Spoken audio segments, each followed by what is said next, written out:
In all my years of studying the human mind, I've published only a fraction of what I truly discovered about the nature of intelligence and its impact on society. There is a reason why certain truths remained in the shadows of my better-known writings, not by chance but by necessity. Society has a complex relationship with true intelligence. It both worships and fears it. Today I will share with you the principles I kept hidden, those that explain why truly enlightened minds cause such discomfort in the world around them. You will understand why genuine intelligence not only disturbs, but literally threatens the structures most accept without question. What I'm about to reveal is not for everyone. It's for those who are ready to understand that true intelligence carries a burden few are willing to bear. If you feel ready for this level of understanding, leave a like, subscribe to the channel and comment. What would you do with knowledge most people couldn't bear to hear? Have you ever noticed how the brightest minds in any room seem to carry an invisible weight? There's something unsettling about their presence, something that makes others shift uncomfortably in their seats. It's not arrogance you're witnessing. It's not superiority or condescension. It's something far more profound and threatening to the collective unconscious of society.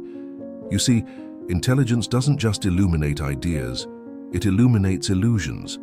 And when illusions crumble, the foundations of comfort zones shake like earthquakes beneath sleeping cities. Think about it. When was the last time you encountered someone whose questions made you question everything you thought you knew? Someone whose silence spoke louder than the noise around them. Someone who could see patterns where others saw chaos, solutions where others saw problems, and opportunities where others saw obstacles. These individuals walk among us like lightning rods in a storm, attracting both admiration and fear in equal measure. They possess a quality that most people spend their entire lives avoiding: the courage to think beyond the boundaries that society has carefully constructed to maintain order, predictability, and control. But why does intelligence frighten the masses? Why do sharp minds often find themselves isolated, misunderstood, or even actively opposed by the very communities they could help elevate? The answer lies not in what intelligent people do, but in what they represent. They are living proof that the limitations most people accept as absolute truths are nothing more than self-imposed prisons. They are walking contradictions to the narrative that says, "This is just how things are," or "You can't change the system," or "Don't rock the boat." Every time an intelligent person speaks up, questions the status quo, or proposes a different way of thinking, they hold up a mirror to society's face. And what society sees in that reflection is uncomfortable. Its own potential for growth, its own capacity for change, its own responsibility for the conditions it has accepted as unchangeable. You've felt this, haven't you? That moment when someone challenges an assumption you've held for years, and suddenly you realize you've been operating on autopilot. That instant when a new perspective illuminates the flaws in your reasoning, and you're forced to confront the gap between who you are and who you could become. This is the gift and the burden of intelligence. It's not just about having a high IQ or academic achievements. It's about possessing the mental courage to see beyond the veil of collective thinking and to question the unquestionable. Intelligent people scare society because they refuse to remain safely contained within the boxes that make everyone else feel secure. They ask the questions that others are afraid to ask. They pursue truths that others are content to ignore. They challenge systems that others depend on for their sense of identity and belonging. Consider the great minds throughout history. Galileo faced persecution for suggesting that the Earth wasn't the center of the universe. Darwin was ridiculed for proposing that humans evolved from other species. Tesla was dismissed as a madman for envisioning a world connected by wireless technology. These individuals didn't just possess intelligence, they possessed the audacity to act on their insights, despite social pressure to conform. What made them dangerous wasn't their knowledge, it was their willingness to share it, to stand by it, and to let it guide their actions, even when doing so meant standing alone against the crowd. You might be thinking, but I'm not Galileo or Darwin or Tesla. And you're right, you're not them, you're you. And that's exactly the point. You don't need to revolutionize science or invent groundbreaking technology to embody the qualities that make intelligent people threatening to the status quo. You simply need to develop the mental independence to think for yourself, the emotional strength to trust your own judgment, and the moral courage to act on your convictions, even when others don't understand or approve. This is what separates the truly intelligent from the merely educated. Education can be controlled, standardized, and packaged into neat, predictable outcomes. Intelligence, on the other hand, is wild, unpredictable, and impossible to contain. It asks inconvenient questions at inconvenient times. It sees opportunities where others see impossibilities. It finds connections where others see separation. And perhaps most threatening of all, intelligence has the power to inspire others to think differently. One person questioning the rules gives permission for others to do the same. One individual refusing to accept limitations opens the door for entire communities to reconsider what's possible. This is why intelligent people are often labeled as troublemakers, rebels, or outsiders. It's not because they're intentionally trying to cause problems. It's because their very existence suggests that the problems everyone else has learned to live with don't have to be permanent. But here's what most people don't realize. The fear that intelligent individuals inspire isn't really about them at all. It's about what they represent in the minds of those who witness their independence, their clarity, and their refusal to settle for mediocrity.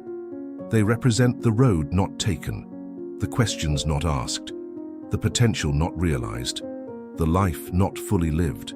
When you encounter someone who thinks deeply, speaks honestly, and acts with intention, you're confronted with a choice. You can dismiss them as different, weird, or unrealistic. Or you can recognize that they're showing you a glimpse of what you could become if you were willing to develop your own mental independence. This choice is more significant than most people realize. It's the difference between remaining a passive participant in your own life and becoming an active creator of your destiny. It's the difference between accepting the world as it is and working to shape it into what it could be.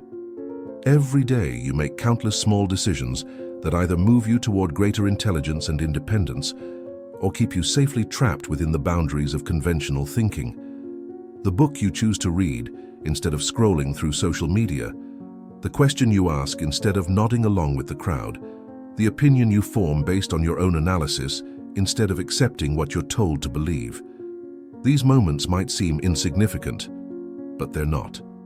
They're the building blocks of the kind of intelligence that threatens systems built on conformity and complacency. They're the foundation of the mental strength that allows some people to see clearly, while others remain blind to possibilities that exist right in front of them. The world needs more people who are willing to think independently, to question assumptions, and to pursue truth even when it's uncomfortable or inconvenient. Society may fear intelligence, but it also desperately needs it. Progress doesn't come from those who accept things as they are. It comes from those who envision things as they could be and have the courage to bridge that gap. You have the capacity to develop this kind of intelligence, not the kind that impresses people at dinner parties or wins academic awards, but the kind that cuts through illusions, sees through manipulations, and recognizes opportunities that others miss entirely. The question isn't whether you're smart enough. The question is whether you're brave enough to use whatever intelligence you possess to its full potential, knowing that doing so will set you apart from those who prefer the safety of mental conformity. Are you ready to understand why your capacity for independent thought makes some people uncomfortable? Are you prepared to discover that the very qualities that might isolate you from the crowd are the same qualities that could transform your life and contribute to positive change in the world?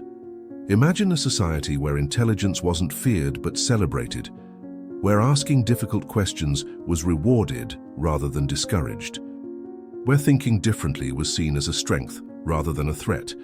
What would such a world look like, and what role would you play in creating it? Look around you. Really look. What do you see in the faces of most people you encounter? Behind the polite smiles and automatic responses, there's something else lurking. A kind of resigned exhaustion, a quiet desperation masked by busy schedules and constant distractions, the walking dead of intellectual mediocrity. These are the casualties of a war most people don't even realize they're fighting, the war against their own intelligence. You see it everywhere. in the office worker who stopped questioning why things are done inefficiently because that's just how we've always done it, in the parent who repeats the same limiting beliefs their own parents drilled into them because examining those beliefs would require too much mental energy, in the student who memorizes answers for tests but never learns to think critically because original thought isn't what gets rewarded in the system. This is what happens when society successfully domesticates the human mind. It creates a population of people who mistake compliance for wisdom, who confuse busy work with productivity, and who believe that fitting in is more important than standing out for the right reasons. But the most tragic part isn't what these people lose by surrendering their intellectual independence. It's what they tell themselves to justify the surrender. They create elaborate stories about why thinking differently is dangerous, why questioning authority is disrespectful, why pursuing unconventional paths is unrealistic. They'll tell you that tall poppies get cut down, and it's better to be safe than sorry, and don't bite the hand that feeds you. They've built an entire philosophy around the virtues of mental cowardice, and they defend it with the same passion that others reserve for their deepest convictions. Watch them in meetings. See how they nod along with ideas they privately think are foolish. Notice how they remain silent when they have insights that could solve problems, because speaking up might make them seem like they think they're smarter than everyone else. So observe how they adopt the opinions of whoever has the most social power in the room, regardless of whether those opinions make sense. This is learned helplessness on a massive scale.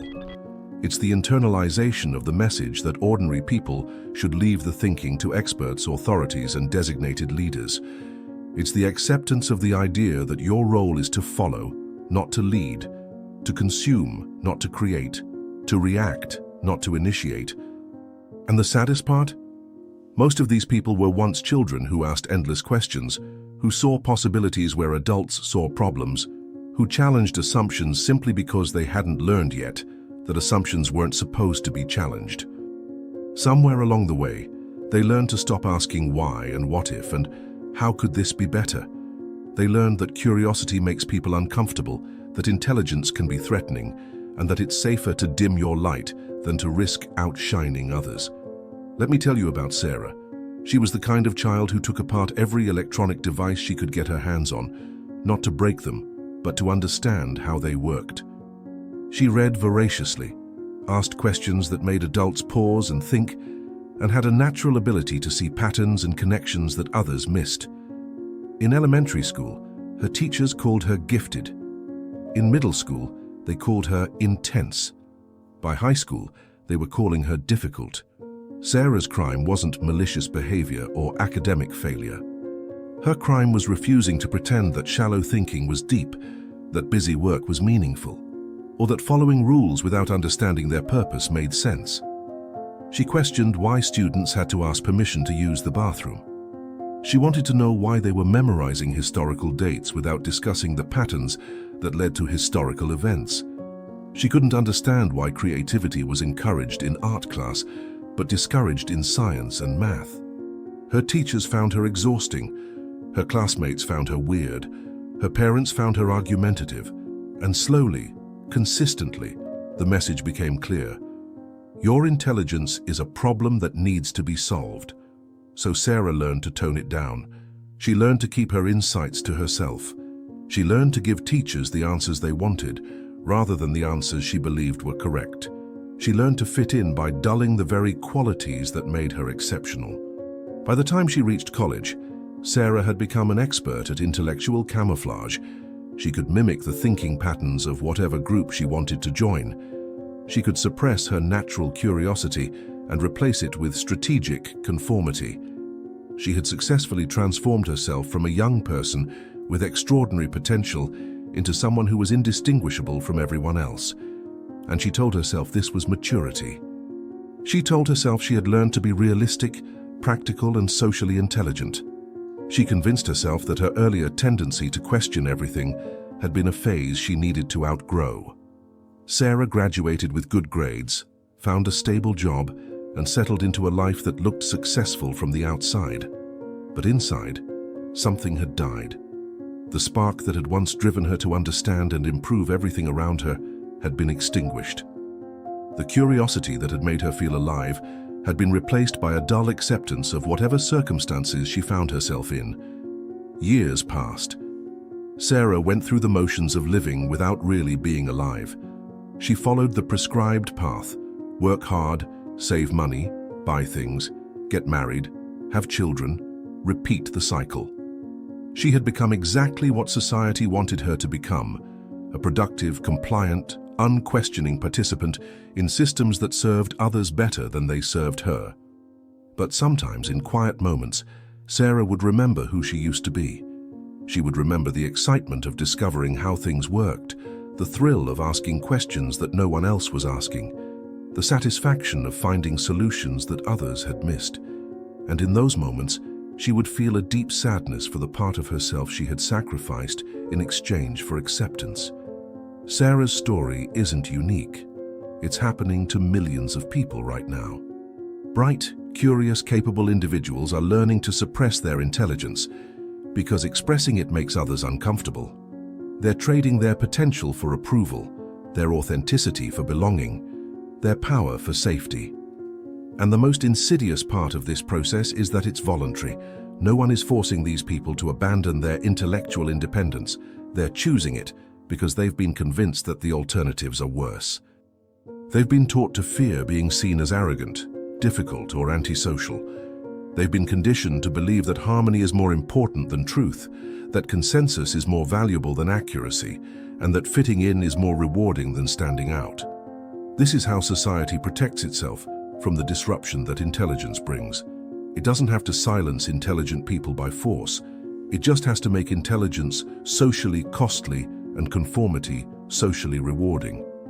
It just has to create environments where thinking independently feels lonely and thinking collectively feels safe. But what's the real cost of this exchange? What happens to individuals who choose social acceptance over intellectual honesty? What happens to communities that prioritize conformity over innovation? What happens to entire societies that systematically discourage their brightest minds from fully expressing their capabilities? You see the results everywhere. Stagnation masquerading as stability, mediocrity disguised as moderation, problems that persist for decades because everyone has agreed not to question the assumptions that create them, systems that serve no one well but continue to exist because changing them would require the kind of thinking that has been carefully bred out of most people. This is what a world looks like when intelligence is seen as a threat rather than a resource. This is what happens when societies succeed in domesticating the human mind. Progress slows to a crawl. Innovation becomes the exception rather than the rule. Problems that could be solved remain unsolved because the people capable of solving them have been convinced that it's not their place to try. And perhaps most tragically, millions of individuals live their entire lives without ever discovering what they're truly capable of. They never experience the joy of pursuing an idea to its logical conclusion. They never feel the satisfaction of solving a problem that others said was unsolvable. They never know the strength that comes from trusting their own judgment, even when everyone else disagrees. They live smaller lives than they have to live, not because they lack the capacity for greatness, but because they've been taught to fear the very qualities that could make them great. This is the price of mental conformity. It's not just the loss of individual potential, though that's significant enough. It's the creation of entire populations of people who have forgotten how to think for themselves, who have lost touch with their natural curiosity, and who have surrendered their intellectual independence in exchange for the illusion of safety and belonging. But here's the thing about illusions. They only last as long as you're willing to believe in them. The moment you start questioning whether the trade-off is worth it, the moment you begin to wonder what you've given up in exchange for acceptance, the moment you consider what your life might look like if you started trusting your own intelligence again, that's the moment everything changes. The system that convinced you to dim your light depends on your continued participation. It needs you to keep pretending that conformity is wisdom, that compliance is virtue, and that thinking differently is dangerous.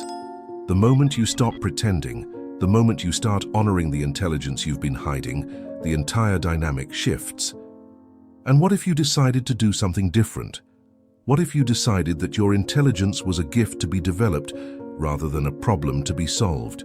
What if you chose to see your capacity for independent thought as a strength rather than a liability? What if you stopped asking permission to think and started taking responsibility for the quality of your own mental life? The great minds throughout history have left us a blueprint, not hidden in ancient texts or secret societies, but scattered across centuries of human observation, documented in the works of those who dared to study the mechanics of human potential. From Napoleon Hill's exhaustive research into the thinking patterns of the most successful individuals of his era, to Carl Jung's exploration of the collective unconscious that binds us all, to Viktor Frankl's insights into the power of meaning in the face of unthinkable circumstances, a pattern emerges. This pattern reveals a fundamental law of human psychology. If mental conformity leads to mediocrity and unfulfilled potential, then mental independence leads to extraordinary achievement and authentic living. It's not mystical, it's not supernatural. It's as predictable as gravity and as reliable as mathematics. The individuals who learn to think independently, who develop the courage to trust their own judgment, and who refuse to surrender their intellectual autonomy consistently, outperform those who remain trapped in collective thinking patterns. Napoleon Hill spent decades studying this phenomenon. He interviewed over 500 successful individuals, searching for the common threads that separated achievers from the merely ambitious. What he discovered wasn't a secret formula or hidden technique. He found that extraordinary people think in fundamentally different ways than ordinary people. They question assumptions that others accept without examination. They see opportunities where others see obstacles. They trust their own analysis, even when it contradicts popular opinion. They understand that the crowd is often wrong, not because people are stupid, but because collective thinking tends toward the lowest common denominator of understanding. Hill called this quality accurate thinking, but it goes deeper than accuracy. It's about having the mental courage to form your own opinions based on your own analysis, rather than adopting the opinions of others based on their social status, emotional appeal, or popularity. Carl Jung understood this from a different angle. He recognized that most people live their entire lives unconsciously, following scripts written by their culture, their family, and their immediate social environment. They mistake these inherited patterns for their own authentic thoughts and feelings. They become actors, playing roles they never consciously chose, reading lines they never examined. Jung called the process of breaking free from these unconscious patterns individuation.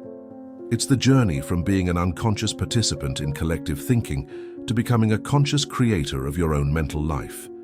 It's the transformation from follower to leader, from reactor to initiator, from victim of circumstances to architect of destiny.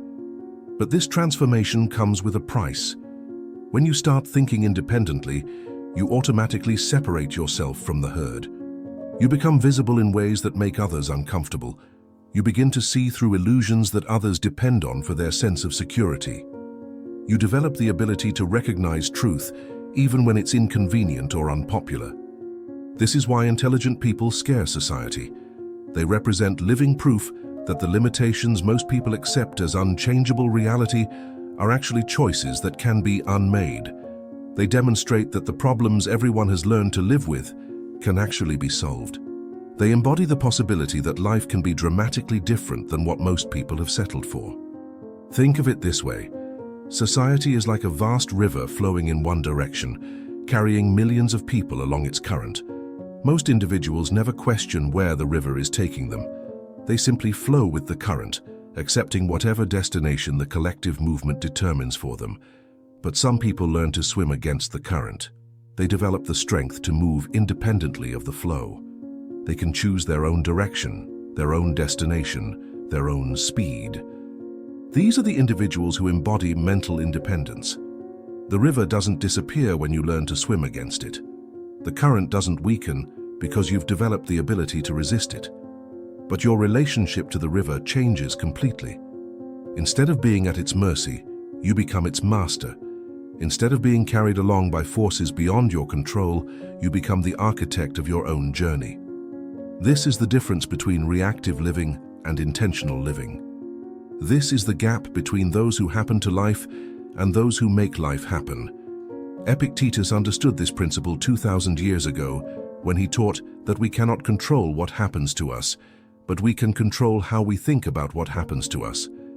That distinction between external circumstances and internal responses is the foundation of all mental independence. If you surrender control of your internal responses to external circumstances, you become a slave to whatever forces happen to be acting on your environment. Your emotions become hostage to other people's moods. Your decisions become determined by other people's expectations. Your identity becomes shaped by other people's opinions. But if you maintain control of your internal responses, regardless of external circumstances, you become free in a way that most people never experience. Your emotional state becomes determined by your own choices. Your decisions become guided by your own values. Your identity becomes shaped by your own understanding of who you are and who you want to become.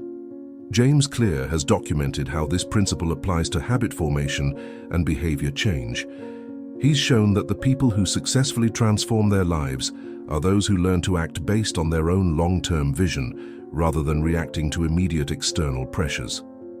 They develop what he calls systems thinking, the ability to see beyond immediate circumstances to long-term patterns and consequences. They understand that small, consistent actions compound over time to create dramatic results. They recognize that the habits that feel comfortable in the moment often lead to discomfort in the future, while the habits that feel challenging in the moment often lead to extraordinary outcomes over time. This is another manifestation of mental independence. Instead of being controlled by immediate impulses and external pressures, these individuals learn to be guided by their own analysis of what actions will create the results they actually want. But perhaps the most profound insight comes from Nietzsche's exploration of what he called master morality versus slave morality. He observed that most people develop their values by reacting against what they don't want rather than by consciously choosing what they do want. They define themselves in opposition to others rather than in alignment with their own authentic nature. They become anti-something rather than pro-something. They spend their energy fighting against forces they dislike rather than building toward visions they believe in. This reactive approach to life is the hallmark of mental dependence. It means your identity, your values, and your direction are being determined by external forces, even when you think you're rebelling against those forces. True mental independence requires something different. It requires the development of what Nietzsche called self-creation, the ability to consciously choose your own values, your own direction, and your own identity based on your own understanding of what makes life meaningful and worthwhile. This doesn't mean ignoring others or rejecting all external input. It means developing the internal strength to filter external input through your own judgment rather than accepting it automatically. It means learning to say yes to what aligns with your authentic nature and no to what contradicts it, regardless of social pressure. Viktor Frankl discovered this truth in the most extreme circumstances imaginable. Even in concentration camps, where external freedom was completely eliminated, he found that some individuals maintained their internal freedom. They refused to let their circumstances determine their responses. They continued to choose their own attitudes, their own values, and their own sense of meaning, even when everything else had been stripped away. Frankl called this quality the last of human freedoms, the ability to choose your own attitude in any given set of circumstances. He realized that this internal freedom was more powerful than any external freedom because it could never be taken away by force. This is the ultimate expression of mental independence. It's the recognition that your thoughts, your emotions, and your responses are yours to control regardless of what happens around you. It's the understanding that you are not a victim of your circumstances, but the architect of your responses to those circumstances. But developing this kind of mental independence requires more than understanding the concept intellectually. It requires building the psychological muscles that make it possible to maintain your own center when external forces are pulling you in different directions. It's like building physical strength. You don't become strong by understanding the theory of muscle development. You become strong by consistently challenging your muscles with resistance until they adapt and grow. Similarly, You don't develop mental independence by reading about it. You develop it by consistently choosing to think for yourself, even when doing so feels uncomfortable or challenging. This is why intelligent people often seem like they're swimming upstream. They're not trying to be difficult or contrary. They're simply exercising the mental muscles that most people have allowed to atrophy. They're choosing to think independently when others choose to think collectively. They're trusting their own judgment when others defer to external authorities. And like any form of strength training, this process creates visible results. People who consistently exercise their mental independence develop a kind of inner authority that's impossible to fake. They carry themselves differently. They speak with a quiet confidence that comes from knowing their words are based on their own analysis, rather than borrowed from others. They make decisions with a clarity that comes from understanding their own values and priorities. This inner authority is what society finds threatening. It's not that these individuals are trying to dominate others or prove their superiority. It's that their very presence suggests that the mental weakness most people have accepted as normal is actually a choice that can be changed. They represent the uncomfortable possibility that life can be lived differently, that problems can be solved, that limitations can be overcome. That ordinary people can develop extraordinary capabilities if they're willing to think independently and act on their own convictions. This is the architecture of mental independence. It's built on the foundation of self-knowledge, supported by the pillars of independent thinking, and crowned with the ability to act on your own convictions regardless of external pressure. And once this architecture is in place, once you've developed the strength to maintain your own center, while navigating the currents of collective opinion, once you've learned to trust your own judgment while remaining open to new information, that's when you become truly dangerous to systems that depend on mental conformity for their continued existence. Stop waiting for permission to think. Stop seeking validation for your insights. Stop apologizing for your intelligence. The time for theoretical understanding has passed. Now comes the practical work of building mental independence through deliberate daily practice. The strongest minds in history weren't born different from you. They simply developed different habits. They trained themselves to respond differently to criticism, pressure, and uncertainty. They built mental muscles that allowed them to maintain their center when external forces tried to pull them off course. You can develop these same capabilities, not through dramatic gestures or sudden transformations, but through consistent daily practices that gradually build the strength to think independently and act on your convictions. Practice 1. Begin each day with intellectual honesty. Before you check your phone, before you consume any external input, before you allow other people's agendas to colonize your mental space, pause. Ask yourself 3 questions and answer them with brutal honesty. What do I actually think about the most important challenge I'm facing right now? Not what I'm supposed to think, not what others expect me to think. What do I actually believe based on my own analysis? What assumption am I accepting without examination that might be limiting my options? Look for the beliefs you've inherited from your family, your culture, your education, or your social environment that you've never personally validated. What would I do differently today if I trusted my own judgment completely? Identify the gap between what your inner wisdom suggests and what you actually plan to do based on external expectations. This practice takes less than 5 minutes, but it sets the tone for everything that follows. You're training yourself to check in with your own thinking before allowing external voices to influence your mental state. You're establishing the habit of consulting your own judgment first and treating other people's opinions as additional data rather than final authority. When Sarah from our earlier story started this practice, she was shocked to discover how rarely she had been consulting her own actual thoughts about anything important. She had become so accustomed to anticipating what others wanted to hear that she had lost touch with what she actually believed. But after several weeks of morning intellectual honesty, something shifted. She began to notice the difference between her authentic thoughts and her socially conditioned responses. She started to reclaim her own mental territory from the voices of parents, teachers, colleagues, and cultural expectations that had been running her internal dialogue. Practice 2. Question 1. Assumption daily.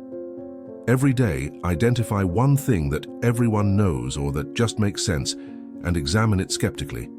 Not to be contrary or difficult, but to exercise your capacity for independent analysis. Why do meetings at your workplace always last exactly 1 hour? Why do you feel obligated to respond to every message immediately? Why do you assume that being busy is the same as being productive? Why do you believe that avoiding conflict is always preferable to addressing problems directly? Choose something small and seemingly insignificant. The practice isn't about revolutionizing your entire life overnight. It's about building the mental habit of examining assumptions rather than accepting them automatically. When you catch yourself saying or thinking, "That's just how things are," stop. Ask, "According to whom?" and "Says who?" and "What if that's not actually true?" This practice will make you unpopular in some circles. People who have built their comfort zones around shared assumptions don't appreciate having those assumptions examined. But you're not responsible for managing other people's comfort zones. You're responsible for developing your own capacity for clear thinking. Last month, Marcus applied this practice to his assumption that networking events were necessary for career advancement. Everyone in his industry attended them. Everyone said they were important. But when Marcus examined his actual experience, he realized that the most valuable professional relationships in his life had developed through substantive work collaboration, not superficial networking. He stopped attending networking events and started spending that time on projects that showcased his capabilities. Within 3 months, he had received more meaningful professional opportunities than in the previous 2 years of dutiful networking. The assumption that had seemed obviously true turned out to be obviously false for him. But he never would have discovered this if he hadn't been willing to question what everyone else took for granted. Practice 3. Respond, don't react. When someone criticizes your ideas, challenges your decisions, or pressures you to conform, pause. Count to 5. Breathe deeply. Then respond based on your own analysis rather than reacting based on your emotional impulses. This pause is where mental independence lives. It's the space between stimulus and response, where you can choose to think rather than simply react. It's where you can ask, "Is this criticism accurate and helpful?" rather than automatically defending yourself. It's where you can consider, "What does this pressure tell me about the other person's fears or limitations?" rather than automatically complying. Most people skip this pause. They react immediately to criticism with defensiveness, to challenges with aggression, to pressure with either rebellion or submission. They let external forces determine their internal responses. But when you learn to pause, you reclaim your power. You can choose to incorporate valid criticism while ignoring invalid attacks. You can choose to resist inappropriate pressure while remaining open to legitimate requests. You can choose to engage with challenges that help you grow while dismissing those that merely waste your energy. Practice this pause deliberately. Start with low-stakes situations, someone cutting in line, a colleague making an unreasonable request, a family member pushing your buttons. Use these opportunities to build the habit of responding rather than reacting. Emma discovered this practice when she realized she was letting her mother's anxiety about her career choices create anxiety in her own mind. Every phone call became an emotional battlefield where she felt compelled to either defend her decisions or pretend to consider changes she had no intention of making. Then she started using the pause. When her mother expressed concern about her unconventional career path, Emma would count to 5 and ask herself, "What's the real issue here?" Often she realized her mother's concerns reflected her mother's fears and limitations, not actual problems with Emma's choices. This allowed Emma to respond with compassion rather than defensiveness. She could acknowledge her mother's concerns without absorbing her mother's anxiety. She could maintain confidence in her own direction while offering reassurance about her mother's fears. The relationship improved dramatically because Emma stopped treating her mother's opinions as threats to be defeated and started treating them as expressions of care that didn't require her to change course. Practice 4. Seek discomfort. Deliberately. Once each day, do something that challenges your mental comfort zone. Not something dangerous or harmful, but something that requires you to think independently when it would be easier to follow the crowd. Express an opinion that you believe, but that might be unpopular. Ask a question that everyone else seems afraid to ask. Suggest a solution that seems obvious to you, but that no one else has mentioned.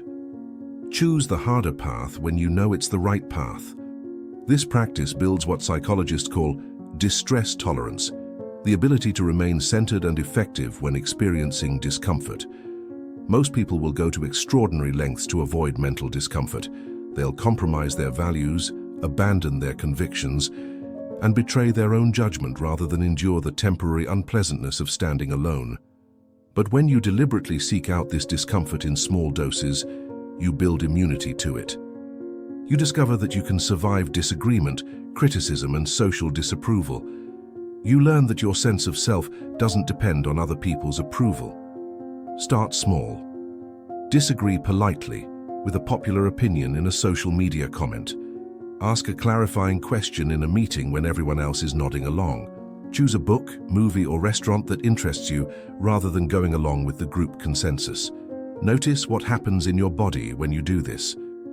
Feel the discomfort, but don't let it control your actions. You're training yourself to act based on your convictions rather than your comfort level. David applied this practice to his habit of agreeing with his boss's ideas, even when he thought they were flawed. He started asking gentle, clarifying questions. Help me understand how this approach addresses the concerns raised by the customer feedback data. Not challenging, just seeking clarity. Initially, this felt terrifying. David was convinced his boss would see him as insubordinate or difficult. But the opposite happened. His boss began to see him as someone who thought deeply about problems and could be trusted to provide honest feedback. Within 6 months, David was being included in strategic planning conversations that were previously limited to senior leadership. His willingness to risk temporary discomfort had earned him permanent respect. Practice 5. End each day with accountability. Before you sleep, review your day with these questions. When did I think for myself today? When did I let external pressure override my own judgment? What would I do differently if I were completely honest about what I observed? This isn't about self-criticism or perfectionism. It's about building self-awareness. You can't develop mental independence if you're not conscious of when you're exercising it and when you're abandoning it. Most people live their lives on autopilot, reacting to whatever happens without examining their responses. They never develop the ability to see patterns in their own behavior because they never step back to observe those patterns. But when you end each day with honest reflection, you begin to see the subtle ways that external pressure influences your thoughts and actions. You notice when you modify your opinions to fit in. You recognize when you suppress your insights to avoid conflict. You become aware of the moments when you choose comfort over authenticity. This awareness is the first step toward change. You can't strengthen mental muscles you don't know you have.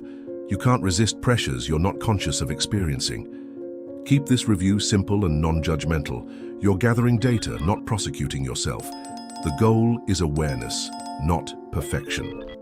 After 3 months of evening reflection, Lisa realized she was spending enormous mental energy trying to anticipate what her colleagues wanted to hear, rather than focusing on what she actually thought about the issues they were discussing. She was so accustomed to this mental habit that she hadn't been conscious of it. Once she became aware of the pattern, she could begin to change it. Instead of asking herself, "What do they want me to say?" she started asking, "What do I actually think about this?" The shift was subtle but profound. Her contributions to discussions became more substantive and authentic. Her colleagues began to see her as someone who brought genuine insight to conversations, rather than just agreeable support for whatever direction the group was already heading. These 5 practices might seem simple, but don't mistake simplicity for ease. Each one requires you to act against deeply ingrained habits of mental conformity. Each one demands that you choose temporary discomfort over permanent limitation. But here's what happens when you commit to these practices consistently. You gradually develop an unshakable inner authority. You build the capacity to maintain your center when external forces try to destabilize you.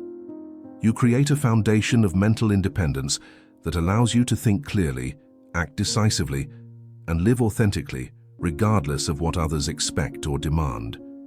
You become the kind of person who thinks before responding, who questions before accepting, who chooses based on conviction rather than convenience. You develop the quiet confidence that comes from knowing your thoughts are your own, your decisions are based on your own analysis, and your direction is determined by your own values. This is how you stop being afraid of your own intelligence and start using it as the powerful tool it was meant to be. There are images that live in the depths of human consciousness, symbols that speak to something beyond the rational mind. They appear in dreams, in myths, in the quiet moments when we glimpse who we truly are, beneath the layers of social conditioning. These symbols don't just represent mental independence, they embody it, they breathe it. They make it tangible in ways that transcend mere intellectual understanding. When you learn to see yourself through these archetypal lenses, something profound shifts. You stop identifying with the small, uncertain, approval-seeking self that society has convinced you is real. You begin to recognize the vast, powerful, self-directed consciousness that has always been your true nature. The river that carves canyons. Picture a river flowing through landscape that has stood unchanged for millennia. At first glance, the rock appears immovable, permanent, absolute. The water seems insignificant by comparison, soft, yielding, temporary. But the river knows something that observers miss. Persistence defeats resistance, and patience conquers even the most stubborn obstacles. Day after day, year after year, century after century, the water continues its journey. It doesn't fight the rock directly. It doesn't waste energy in dramatic displays of force. It simply continues flowing, always moving toward its destination, always following its natural course, regardless of what stands in its way. And slowly, imperceptibly at first, the landscape begins to change. The solid rock that seemed so permanent starts to show the marks of the river's passage. Grooves appear, then channels, then valleys, then magnificent canyons that reveal the true power of sustained, directed flow. This is you when you commit to mental independence.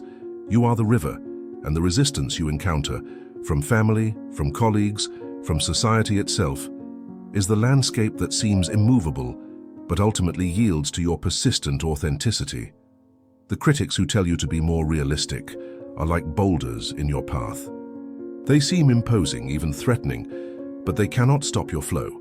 They can only redirect it temporarily while you find a way around them. And often, in the process of flowing around these obstacles, you discover new channels that lead to destinations more magnificent than anything you originally envisioned. The social pressure to conform is like the banks that try to contain you. It can influence your direction, but it cannot change your essential nature. You remain water, fluid, adaptive, powerful, even when external forces attempt to control your movement. But here's the secret that the river knows, and most people never learn. The journey itself is what creates the strength. Each obstacle you navigate, each resistance you overcome, each time you choose to continue flowing rather than stagnating in comfortable pools, these experiences carve deeper channels in your character. You develop what the river possesses, absolute confidence in your ability to reach your destination, combined with complete flexibility about the route you take to get there. You learn to be simultaneously unstoppable and adaptive, determined and patient, powerful and gentle. When someone questions your unconventional choices, you don't need to fight them or convince them. You simply continue flowing in your chosen direction, knowing that time will reveal the wisdom of your path. When obstacles appear, you don't waste energy raging against them. You find a way around them, often discovering that the detour leads to something even better than what you originally sought. This is the kind of mental independence that transforms landscapes.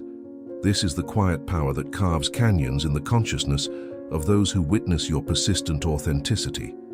You don't need to announce your strength. It becomes visible in the results you create and the example you set. The lighthouse in the storm stand now on a rocky coast, where winds howl and waves crash with enough force to shatter ships. In the midst of this chaos, a lighthouse rises from the foundation of ancient stone. It doesn't fight the storm, it doesn't try to calm the waters or silence the wind. It simply stands steady and unmoved, sending out its beam of light across the turbulent darkness. This lighthouse is the embodiment of mental independence in a world gone mad with noise, distraction, and emotional reactivity. While others are tossed about by every change in social weather, while they adjust their positions based on which way the wind is blowing, you become the fixed point that others navigate by. The storm is not your enemy. The storm is simply weather, temporary, external, uncontrollable. Your job is not to stop the storm, but to remain standing while it passes. Your purpose is not to eliminate the chaos around you, but to provide steady light that cuts through the confusion. Watch how the lighthouse operates. It doesn't dim its light when the storm intensifies. It doesn't change its beam based on which ships happen to be sailing nearby. It doesn't shut down because some vessels choose to ignore its warning and run aground on hidden rocks. It simply continues its work, standing firm and shining bright, regardless of external conditions. This is how you learn to navigate the social and emotional storms that arise when you refuse to think and act like everyone else. When people react to your independence with criticism, you don't dim your light to make them more comfortable. When they try to pressure you into conforming to their expectations, you don't abandon your position to win their approval. You understand that your steadiness is not just for your own benefit. In a world where most people have lost their internal compass, where they're blown about by every trend and opinion and emotional outburst, your stability becomes a beacon that helps others find their own way. You don't need to explain your positions to every person who questions them. You don't need to justify your choices to every critic who finds them threatening. You simply continue standing where you know you belong, sending out the clear signal of your authentic presence for those who are ready to receive it. Some ships will use your light to navigate safely to their desired destinations. Others will sail past without noticing you at all. Still others will crash on the rocks despite your warning. None of this changes your fundamental purpose or alters your commitment to remaining steady in your truth. The lighthouse knows something that most people forget. Your value is not determined by who chooses to benefit from it. Your strength is not measured by your ability to control others' responses to it. Your worth is not dependent on universal approval or understanding. You stand where you stand because that is where a lighthouse belongs, on solid ground, above the chaos, providing clarity in the midst of confusion. You shine your light because that is what lights do. They illuminate truth regardless of who wants to see it. And gradually, as you develop this lighthouse consciousness, something remarkable happens. The storms that once threatened to topple you begin to feel like weather, temporary disturbances that test your foundation but cannot shake your core. You develop the deep calm that comes from knowing exactly who you are and exactly why you're here. The Master Archer's focus. In a field where distractions abound and targets shift constantly, imagine an archer who has spent years perfecting not just the mechanics of the bow, but the discipline of the mind. This archer stands differently than others, breathes differently, sees differently. While amateur archers focus on the target, the master archer focuses on the process. The amateur is anxious about the outcome, worried about missing, concerned about what observers will think of his performance. His mind races with doubts and distractions. His grip tightens with tension. His breathing becomes shallow and irregular. These internal disturbances affect his aim before he even releases the arrow, but the master archer has learned to quiet the internal noise. She draws the bow with fluid precision, her movements economical and purposeful. Her breathing is deep and steady. Her focus is complete but relaxed. She has trained herself to be present with each element of the process while remaining unattached to any particular outcome. This is the consciousness you develop when you master mental independence. You learn to act with focused intention while remaining detached from results you cannot control. You develop the ability to give your complete attention to what is within your power, while releasing your need to control what lies beyond it.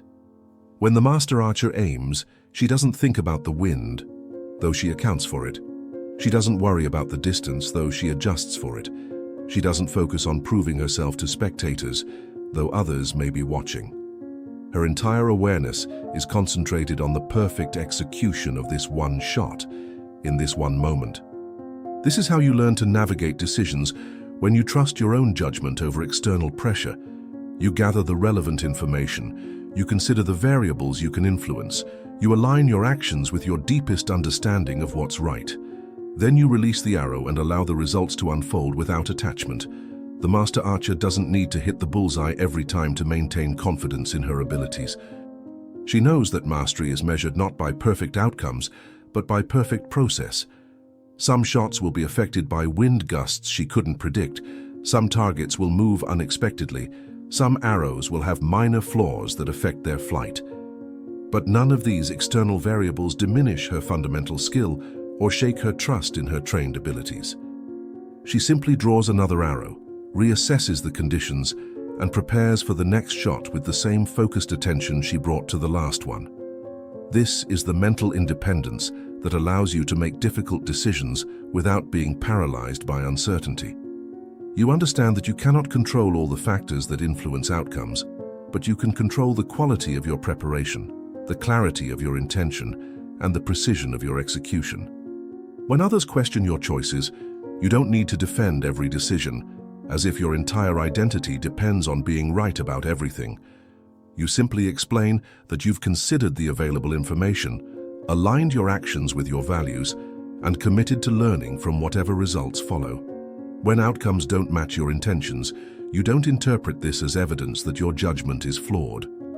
You analyze what you can learn from the experience, adjust your approach based on new information, and prepare for the next opportunity to act on your convictions. The master archer's greatest skill is not in her ability to hit targets. It's in her capacity to remain centered and focused regardless of external pressures. She has developed an internal stillness that allows her to see clearly, think calmly, and act decisively, even when others around her are distracted by noise and movement.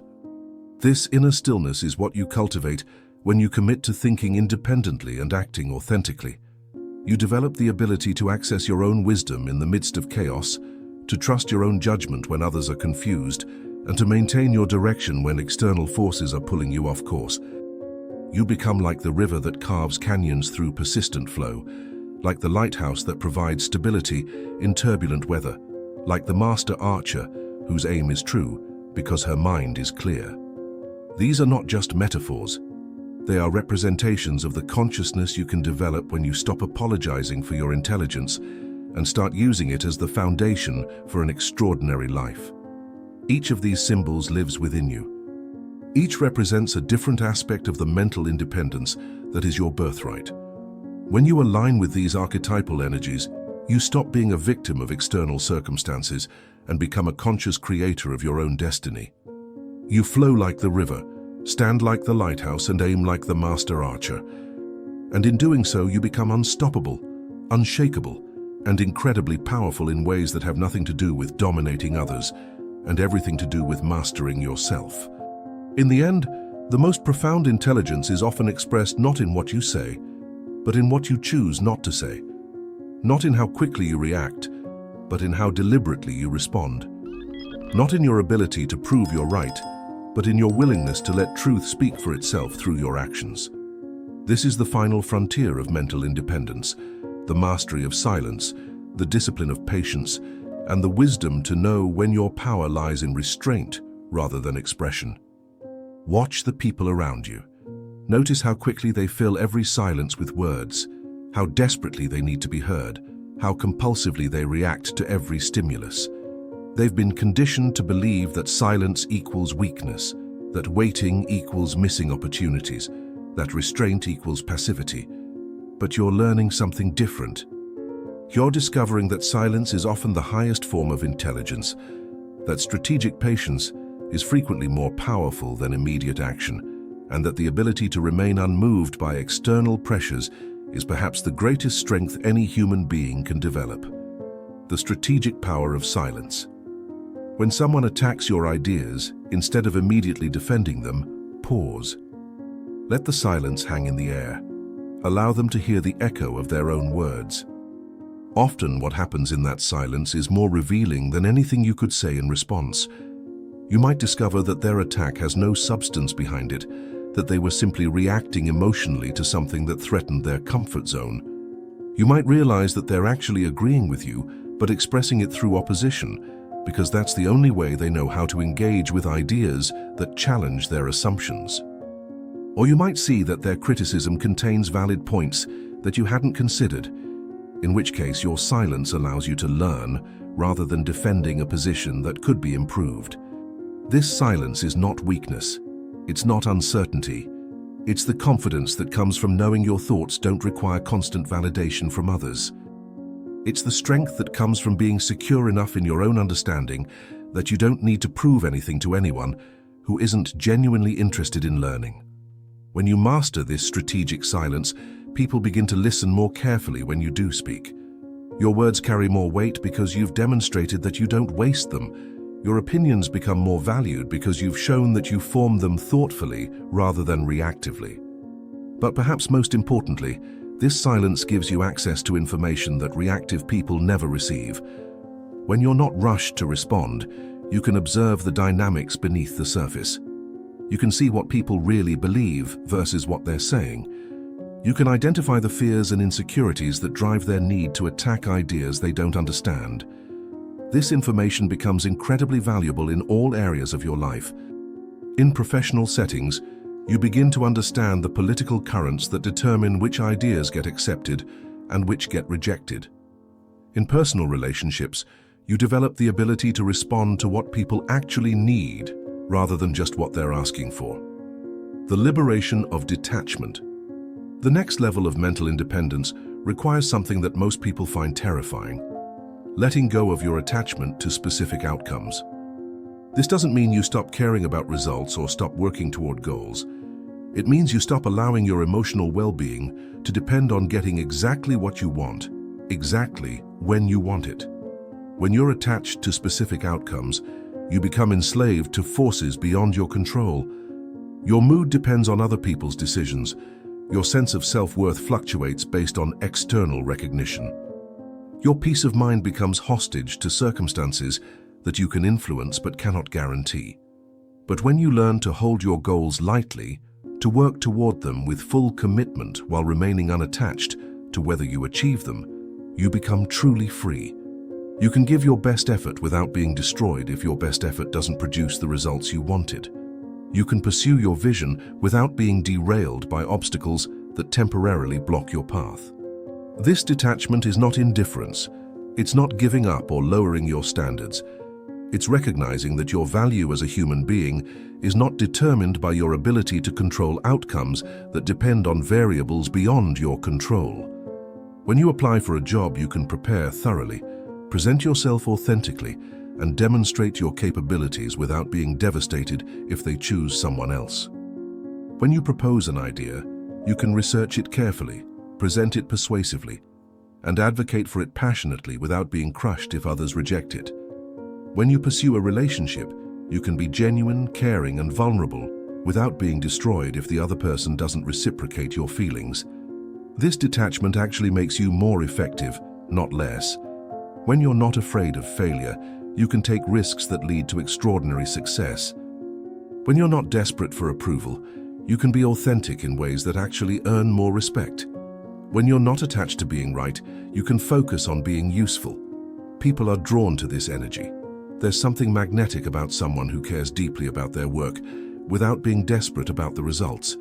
There's an attractive confidence in someone who pursues their goals without being attached to any particular timeline for achieving them. The daily disciplines of inner mastery. Mental independence isn't maintained through occasional efforts or sporadic insights.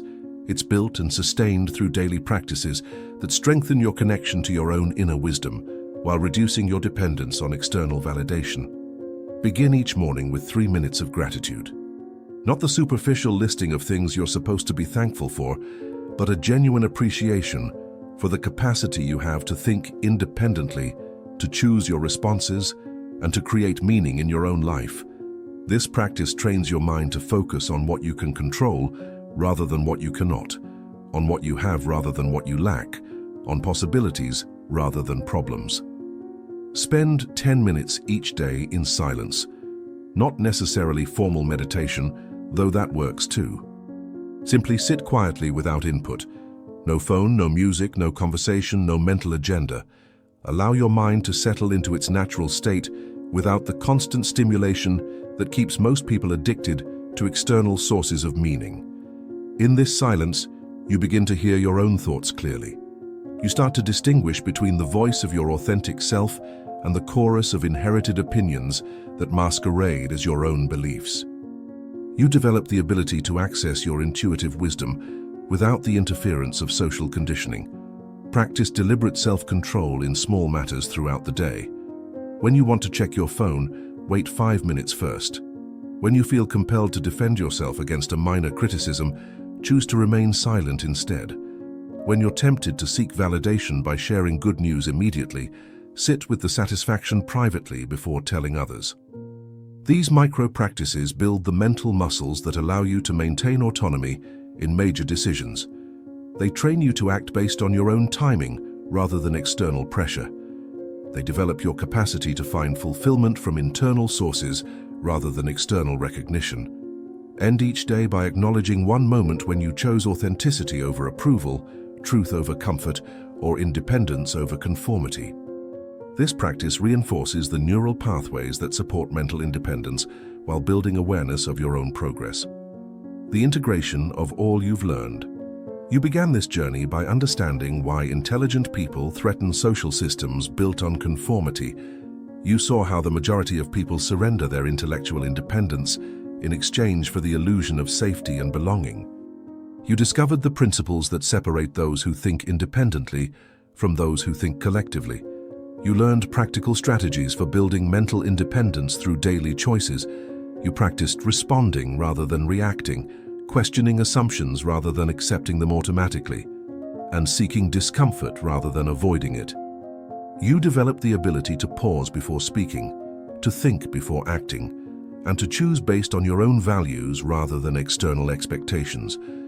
You explored the archetypal symbols that represent different aspects of mental mastery: the river that carves canyons through persistence, the lighthouse that provides stability in chaos, the archer whose aim is true because her mind is clear. You learn to see yourself not as a victim of circumstances, but as a conscious creator of your own experience. And now you understand the ultimate expression of mental independence, the ability to remain centered in your own truth while navigating a world that will constantly try to pull you off course. The wisdom to know when to speak and when to remain silent.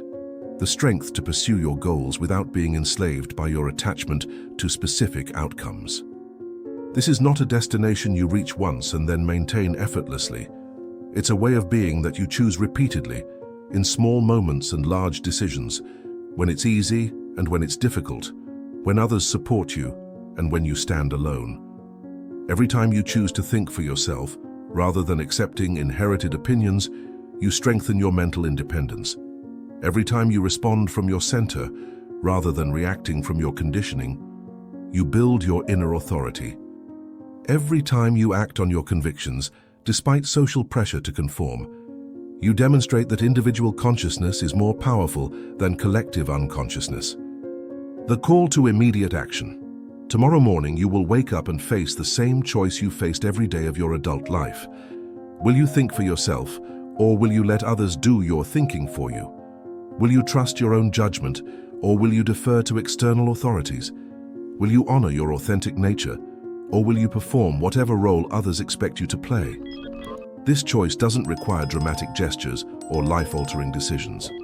It simply requires the courage to be yourself in small moments throughout the day. To ask the question that others are afraid to ask, to express the opinion that you believe but that might be unpopular, to choose the path that aligns with your values rather than the path that meets others' expectations. Start today, not tomorrow, not next week, not when conditions are perfect. Today. Begin with the morning practice of intellectual honesty. Ask yourself what you actually think about the most important challenge you're facing. Notice the difference between your authentic thoughts and your socially conditioned responses. Use the strategic pause when someone tries to pressure you into a quick decision or an immediate reaction. Count to 5. Breathe deeply. Respond from your center rather than your conditioning. Practice the discipline of silence when others are desperate to fill every moment with noise. Allow yourself to think before speaking. Choose your words based on their value rather than your need to be heard. End the day by acknowledging one moment when you chose authenticity over approval. Build the neural pathways that support mental independence through conscious recognition of your own growth. These are not suggestions for someday. These are instructions for right now. This is the moment when you stop being a passive observer of your own life and start becoming an active creator of your destiny. The world doesn't need another person who thinks like everyone else, who accepts what they're told to accept, who follows paths that others have predetermined for them. The world needs you to develop and express the unique intelligence that only you possess. When you do this, when you commit to thinking independently, acting authentically, and living according to your own deepest understanding of truth, you become dangerous to every system that depends on mental conformity for its survival. You become a threat to every institution that requires unconscious compliance from its participants. But you also become something infinitely more valuable. You become a beacon for others who are ready to reclaim their own intellectual independence. You become proof that it's possible to think clearly in a confused world, to act decisively in uncertain times, and to live authentically despite social pressure to conform. When you master the art of mental independence, when you develop the capacity to remain centered in your own truth while navigating external pressures, when you learn to trust your own judgment while remaining open to new information, nothing and no one can shake your foundation. You become unstoppable not because you overcome every obstacle, but because you flow around them with the persistence of a river. You become unshakable not because you never experience storms, but because you stand firm like a lighthouse while chaos swirls around you. You become incredibly powerful not because you dominate others, but because you master yourself. This is your inheritance. This is your potential. This is what becomes possible when you stop apologizing for your intelligence and start using it as the foundation for an extraordinary life. The choice is yours. The time is now. The power is within you. When you dominate your own mind, when you master your own responses, when you trust your own judgment above all external authorities, nothing and no one can control you.